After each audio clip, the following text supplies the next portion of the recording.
सरदार पटेल जी, सरदार पटेल जी की जयंती है, उनको भी मैं श्रद्धांजलि देता हूं। और हमारे उत्तर प्रदेश के एक बहुत बड़ा नाम माननीय राजा भैया रघुराज प्रताप सिंह, जहां का मैं भी रहने वाला हूं, उनका भी आज जन्मदिन है, उनको भी शुभकामनाएं मैं देता हूं। विषय देखिए सर, अभी डिबेट में ही सरदार पटेल जी को याद किया गया। इंदिरा जी को देश की पहली महिला प्रधानमंत्री थी। पाकिस्तान के दो टुकड़े, पाकिस्तान कर रहे थे, उसके दो टुकड़े वालों को श्रद्धांजलि अर्पित करने में इनको शर्म लग रही थी। ये होता है छुआछूत, ये होती है कैसे आप किस तरीके से कैटेगराइज करते हो। देश की प्रधानमंत्री थी, कांग्रेस की प्रधानमंत्री थी क्या? और सरदार पटेल जी भी अगर आप बात करते हो तो वो भी कांग्रेस से आए थे, और आरएसएस आपके पितामह पर बैन लगाया था, कहा था आतंकी संगठन है। तीसरी चीज, एक बात अभी वंदे मातरम की आ रही है सर।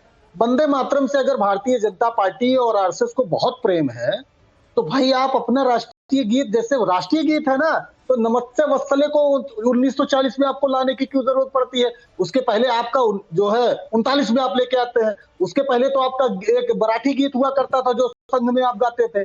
अगर आपको राष्ट्रीय गीत इतना, वंदे मातरम से इतनी मोहब्बत, इतना प्रेम है, तो संघ को इस गीत को अपनाने में क्या दिक्कत थी?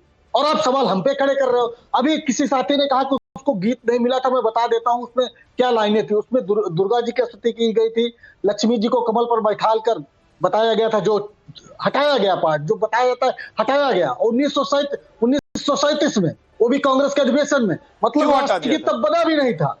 क्यों हटा दिया? अरे तब राष्ट्रीय गीत बना था, राष्ट्रीय गीत बना था 1937। क्यों हटा दिया था सर?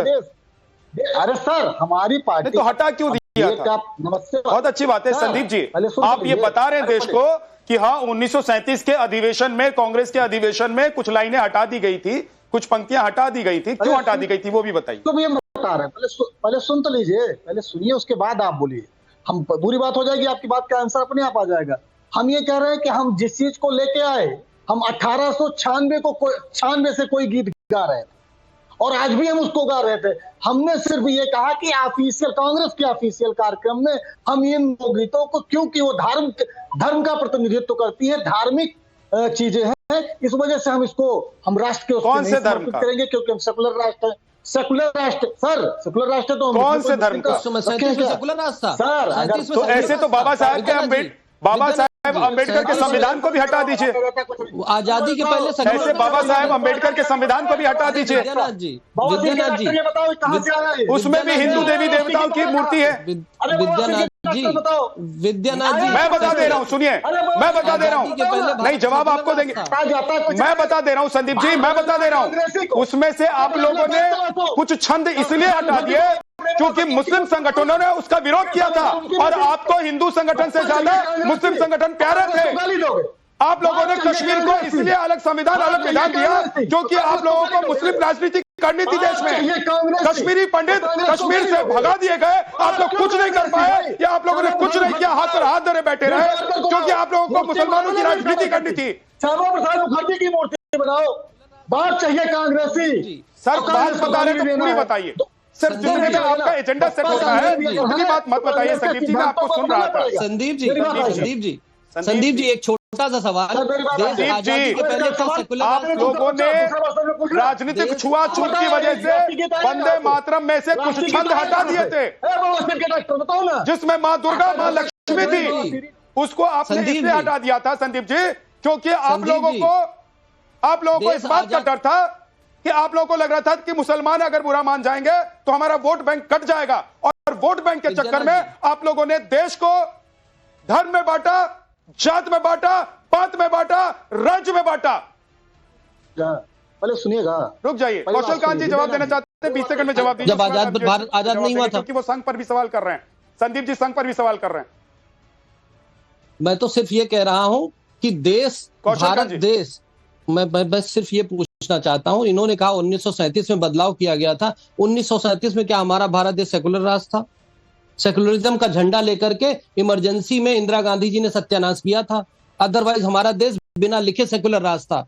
सनातन अपने आप में सेकुलर है। इतनी सारी सभ्यताओं को अपने में समाहित कर लेने वाला सनातन अपने आप में सेकुलर है। और 1937 में जब ये बदलने की बात कर रहे हैं, उस समय हमारा देश कोई सेकुलर राष्ट्र नहीं था, कोई भी सेकुलर राष्ट्र नहीं था। हिंदू धर्म अपने आप में सेकुलर। अरे सुन तो लीजिए महाराज, संविधान में हमारे हनुमान जी की मूर्ति है। अगर 1900 सर सुनिए 1937 में अगर भारत सेक्युलर राष्ट्र था तो 1947 में भारत का बंटवारा क्यों हो गया भाई? पाकिस्तान का बना दिया। 1947 में भारत का बंटवारा क्यों हो गया? क्यों मान लिया? क्यों पाकिस्तान बना दिया? क्यों एक धर्म के लिए अलग देश आप लोगों ने दे दिया? बोलते ना सेक्युलर देश है, सेक्युलर कंट्री है, यहाँ बंटवारा नहीं होगा, ये देश टूटेगा नहीं, कश्मीर का एक हिस्सा तुमको नहीं देंगे, कश्मीर में अलग संविधान अलग विधान नहीं बनाएंगे, एक देश एक संविधान एक विधान होगा। 370 क्यों लेकर आए थे? 370 क्यों लेकर आए थे कश्मीर में? क्योंकि आप लोगों को छुआछूत की राजनीति करनी थी सर। मानिए संदीप जी, मान लीजिए अवनीश अवस्थी जी, अवनीश अवस्थी जी रुक जाइए सर, मैं लौट कर आऊंगा। संदीप जी रुक जाइए। अवनीश अवस्थी जी, उन्होंने बहुत सारे आरोप संघ पर लगाए हैं, संदीप त्रिपाठी ने बहुत सारे आरोप संघ पर लगाए हैं। वो कह रहे हैं कि भाई आप लोग तो वैसे भी अलग झंडा अलग गीत अलग गान लेकर चलते हैं, तो भाई इसका भी बना लेते, पूरा वंदे मातरम गाते संघ की शाखाओं में, कोई रोक थोड़ी ना रहा था आप लोगों को।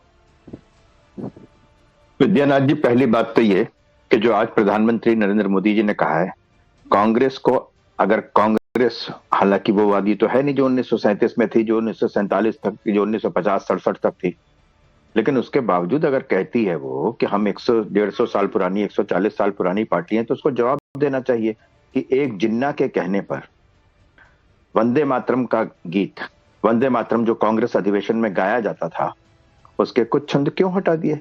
जवाब तो देना। कौन झुका था? किसने सरेंडर किया था?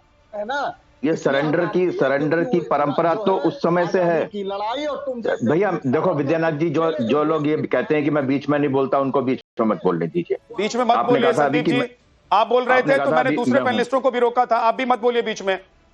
डेकोरम को खराब मत कीजिए सर, प्लीज रिक्वेस्ट कर रहा हूं। नहीं तो मुझे आवाज डाउन करनी पड़ती है, अच्छा नहीं लगता है सर कि पैनल में आप लोग बैठे होते हैं, बोल रहे होते हैं, आप लोगों की आवाज नीचे करनी पड़ती है।